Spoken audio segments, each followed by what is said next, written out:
बढ़ल जाता महंगाई बोलम तनी मन से कमाई जी।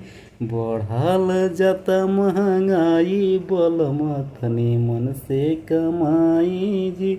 मन से कमाई पिया मन से कमाई, मन से कमाई पिया मन से कमाई। बढ़ल जाता महंगाई बोलम तनी मन से कमाई जी।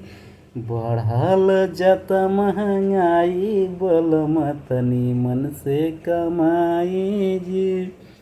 गाड़ी के छोड़ पिया साइकिल चलाई, गाड़ी के छोड़ पिया साइकिल चलाई।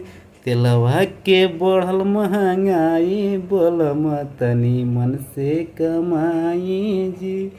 तेलवा के बढ़ल महंगाई बोलम तनी मन से कमाई जी।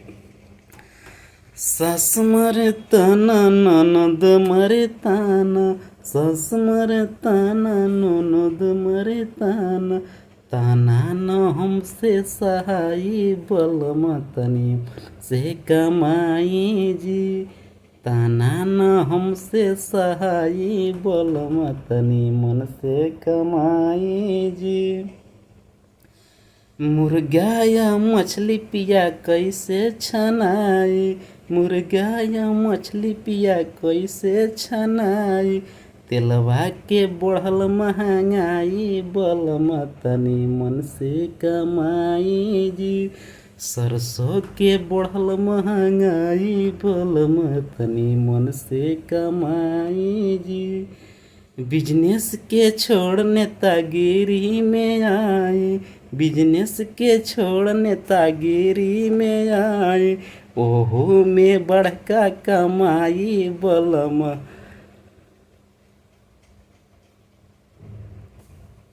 ओही में बड़का कमाई बोलम, ओहू में बड़का कमाई बोलम तनी।